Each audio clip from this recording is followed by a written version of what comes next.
Sagittaire, bonjour à toutes, bonjour à tous. J'espère que vous allez très très bien et je suis ravie de vous retrouver pour cette nouvelle vidéo dans laquelle nous allons parler de vos énergies pour le mois de janvier, donc 2024. Merci d'être là et bien sûr, quand je dis vos énergies, vous le savez, c'est à condition que vous vous reconnaissiez dans ce tirage et à condition que tout ce que je vais dire ait du sens pour vous. Si c'est pas le cas, ce sera peut-être pour une prochaine fois et c'est pas très grave. En tout cas, merci d'être là, merci pour votre bienveillance. J'espère que cette fin d'année 2023 ou ce début d'année 2024, suivant le moment où vous verrez la vidéo, se passe bien pour vous. Allez, on va commencer. On va parler tout d'abord des arcanes majeures de votre tirage. Vous avez ici le pendu. Je vous rappelle que le pendu correspond à la carte qui était venue lors du tirage semestriel, donc pour le mois de janvier. C'est une carte toujours qui est très importante puisqu'elle peut nous donner un petit peu la tonalité pour vous de l'étape que vous êtes peut-être en train de vivre, de ce qui se passe je vais dire, sur la continuité de votre mois. Ça peut être une énergie comme un fil rouge tendu du début à la fin du mois. Ça peut être aussi une énergie ressource. Bien sûr, on va parler de tout ça. La première ligne, ce sont que des arcanes majeures. Le pendu, donc. L'étoile et la grande prêtresse dans l'état d'esprit. En arcane majeur, vous avez l'empereur ici dans la position de ce qui est peut-être en train de se jouer pour vous. Et c'est tout. Des coupes, des épées, des deniers, des coupes et des épées. Pas de bâton. C'est pas de bâton. D'accord, pour le mois de janvier. Alors, ce qui est très étonnant dans votre tirage, au début, quand les cartes ont commencé à venir, avec une 8 de coupe ici, une 3 d'épée là, je me suis dit, oups, et même l'étoile, hein, vous allez comprendre pourquoi, je me suis dit, c'est peut-être un mois qui risque de pas être aussi serein qu'on pourrait leur souhaiter. Et en réalité, tout va bien. Tout va bien, vous avez deux cartes sublimes dans la sphère professionnelle, financière et dans la sphère sentimentale. Vous avez toute une dernière ligne ici, ce qui se passe pour vous, ce vers quoi vous allez, c'est vraiment très joli, très très joli comme ligne. On va commencer quand même. Alors, je pense que vous avez de belles énergies, évidemment si ça vous concerne, euh, mais que tout n'arrive pas tout cuit dans l'assiette. Pourquoi? Le pendu nous parle un petit peu de ça, parce que si vous ne faites pas l'effort quelque part de modifier quelque chose, de changer quelque chose dans votre façon de concevoir, de percevoir, de comprendre, dans votre façon de juger peut-être, dans votre façon aussi de fonctionner. Si vous ne changez pas quelque chose, les choses ne peuvent pas arriver. Mais si vous changez quelque chose, peut-être simplement votre point de vue parfois, eh bien forcément, vous allez vers des énergies qui peuvent être très satisfaisantes et très épanouissantes également. Le pendu nous parle des blocages de situation, des blocages dans une relation, de vos propres blocages dans ce que vous traversez, dans ce que vous vivez. Ça nous parle de tout ça et ça nous parle surtout de comment on peut débloquer une situation, comment on peut amener quelque chose qui va permettre de déverrouiller tout ce qui nous semble vraiment coincé dans l'angle, dans l'impasse, etc. Et généralement, ça tient à quelque chose d'aussi subtil et d'aussi important finalement que comment on considère la situation, comment on considère la relation, comment on considère ce que l'on est en train de vivre, notre façon de nous engager, comment on considère ce qui est important pour nous. Donc c'est vraiment, je dirais, la petite touche capitale, fondamentale, que vous amenez au tableau de votre scène et de votre existence en janvier, qui va vraiment changer les choses en profondeur et qui va véritablement vous permettre de sentir une sorte peut-être d'émancipation et surtout de libération. Votre état d'esprit est représenté par l'étoile, je vous disais, et par la grande prêtresse, excusez-moi. L'état d'esprit, il est plutôt sage. Sage, spirituel, ancré, mais en même temps plein d'espoir. C'est-à-dire que l'étoile, c'est une carte d'espoir, c'est une carte de guérison émotionnelle, c'est cette lumière que l'on entrevoit quand on vient de traverser une période difficile parfois. C'est vraiment, je suis en train de traverser cet ultime tunnel un peu sombre, mais je sais que je vais vers quelque chose de lumineux, vers quelque chose qui va me faire du bien. L'étoile, c'est comme si vous étiez guidé, comme si quelqu'un vous prenait par la main et vous disait, viens, c'est par là que ça se passe, c'est par là que tu vas retrouver la joie de vivre, c'est par là que tu vas comprendre que les choses sont agréables et que tu peux aussi retrouver tout le plaisir de plein de choses. C'est vraiment ça, c'est une guérison émotionnelle, un peu guidée par la vie, comme si vous étiez protégé, comme si quelque chose d'un peu impalpable et d'un peu invisible vous tendait la main et vous montrait la direction. C'est renforcé par la grande prêtresse qui est, au-delà de la sagesse qu'elle incarne, et qui est aussi un lien particulier, singulier, entre des énergies qui sont vraiment des énergies concrètes, terrestres, des énergies matérielles, et tout ce qui est beaucoup plus subtil. C'est pour ça qu'on l'appelle souvent d'ailleurs la gardienne des secrets, parce qu'elle est capable de percevoir des choses qui sont invisibles, de comprendre des choses qui ne se disent pas, qui ne s'entendent pas. Elle est un lien vraiment subtil entre des vibrations, entre des choses. Souvent, on parle de ça aussi, c'est-à-dire qu'avec la papesse, ce qui tout d'un coup devient un état de conscience et de lucidité, ça appartenait auparavant à un état d'inconscience et un manque de lucidité. Donc, elle révèle quelque chose, la papesse. Elle est porteuse d'une vérité, elle est porteuse d'un secret. Comment je pourrais vous dire ça? C'est comme si vous souleviez un loquet qui vous permettait d'accéder à quelque chose qui était là depuis très longtemps, mais auquel vous ne vous autorisiez pas l'accès. C'est un peu ça.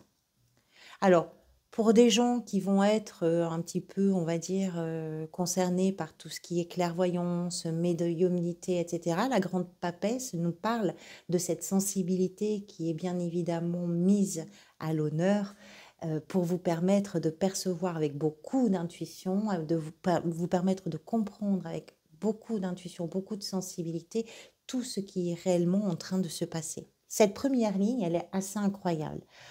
On démarre sur quelque chose qui peut sembler un petit peu bloqué, un petit peu figé, qui est en train de changer probablement sur le mois de janvier.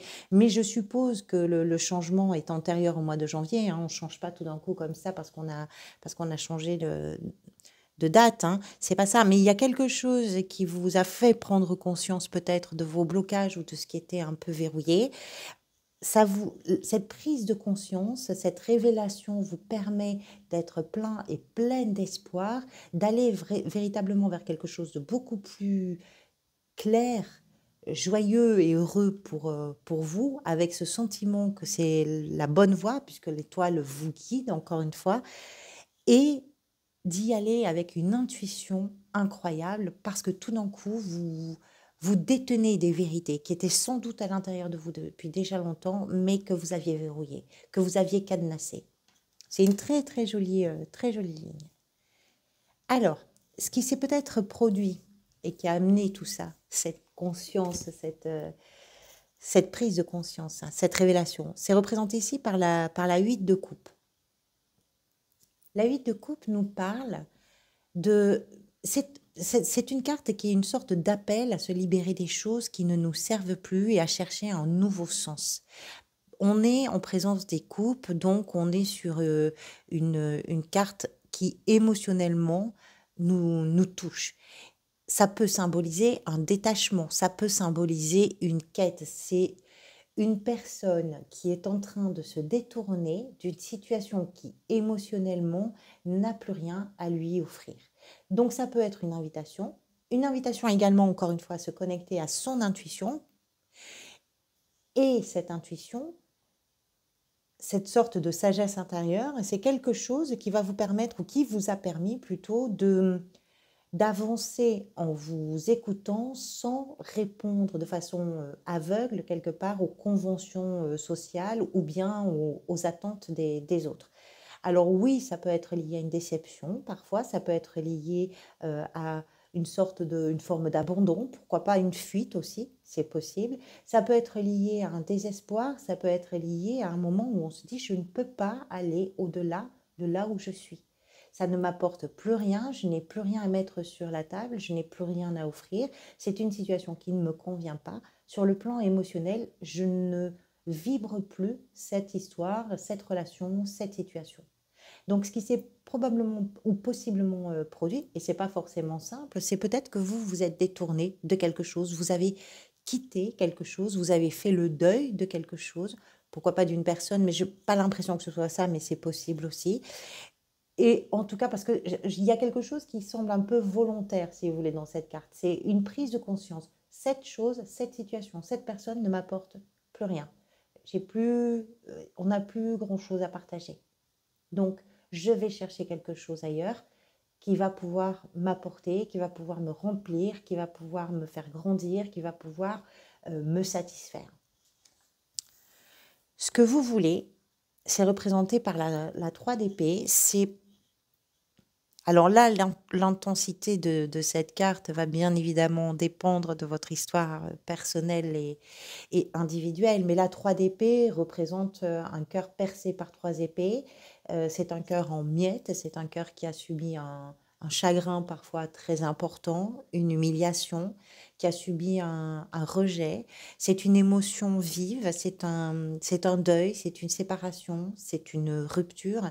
C'est quelque chose en tout cas qui vous a bouleversé. Alors, ce que vous voulez, je pense, c'est mettre cette histoire-là derrière vous. Mais vous l'avez déjà fait d'une certaine façon.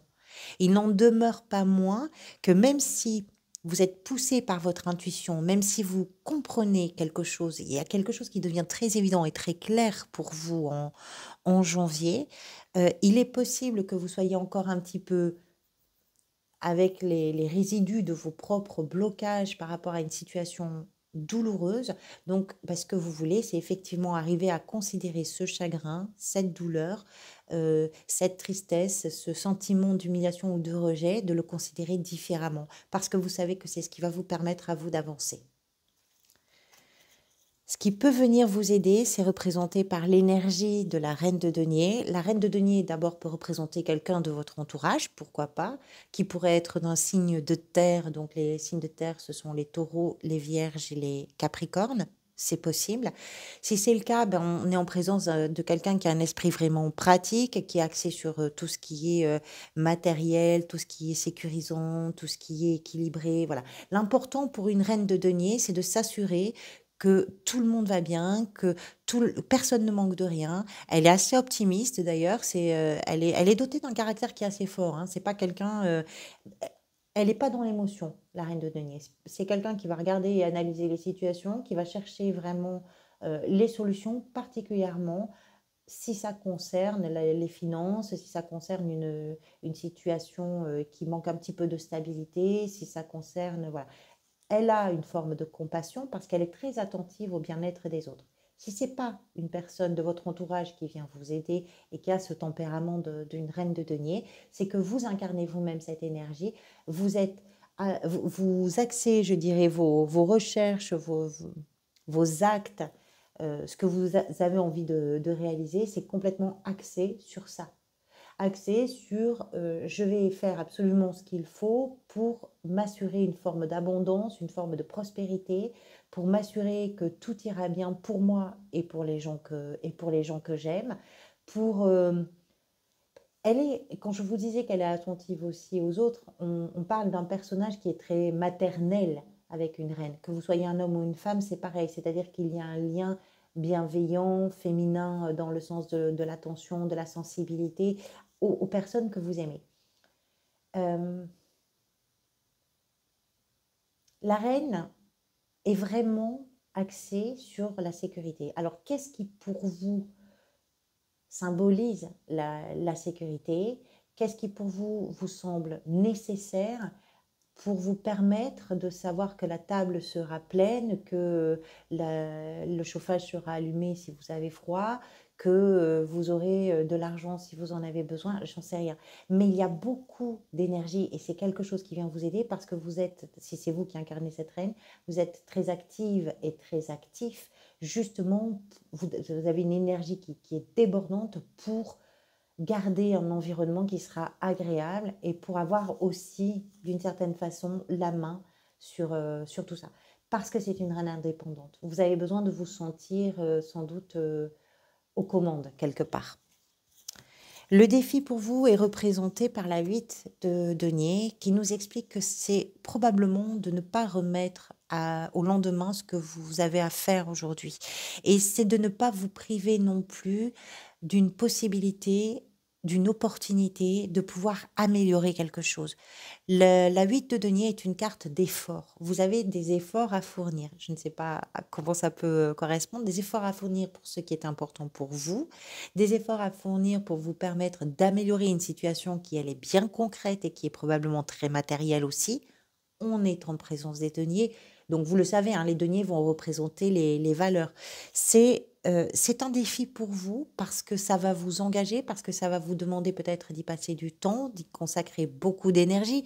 Alors, même si vous avez avec cette reine une énergie débordante pour trouver des réponses, pour trouver des solutions, pour aller chercher tout ça, euh, il y a peut-être une période aussi où vous avez quand même des choses à régler, hein, des choses un peu émotionnelles qui ont été sensibles possiblement. Vous avez aussi un travail de changement, de positionnement par rapport à une situation, par rapport à une relation.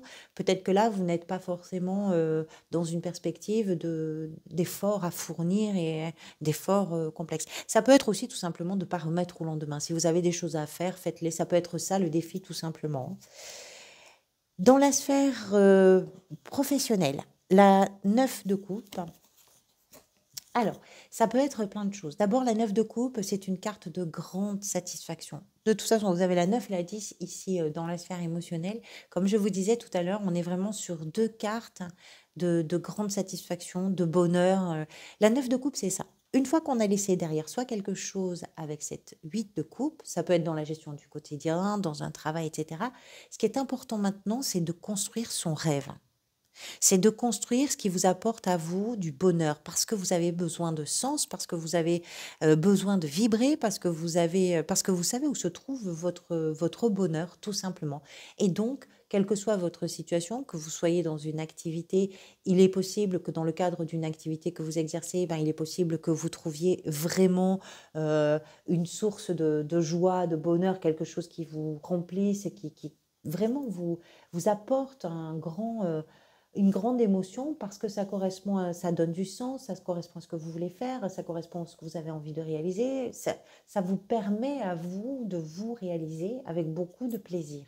Si vous êtes à la recherche d'un emploi, peut-être que ce qui est important pour vous, c'est justement de chercher ce qui correspond à vos rêves, ce qui correspond à vos désirs. Parce que vous avez envie de vivre des choses professionnellement et probablement aussi financièrement qui soient satisfaisantes. Vous avez envie de construire peut-être votre rêve. Si vous êtes sur une gestion du quotidien, eh bien c'est pareil. On peut se dire que dans la gestion du quotidien, ce que vous êtes en train de faire, c'est ce qui vous correspond le mieux. Vous faites ce qui vous semble bien, ce qui vous rend heureux et heureuse.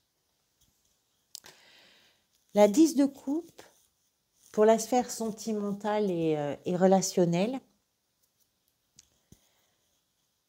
eh bien, c'est pareil, hein, c'est vraiment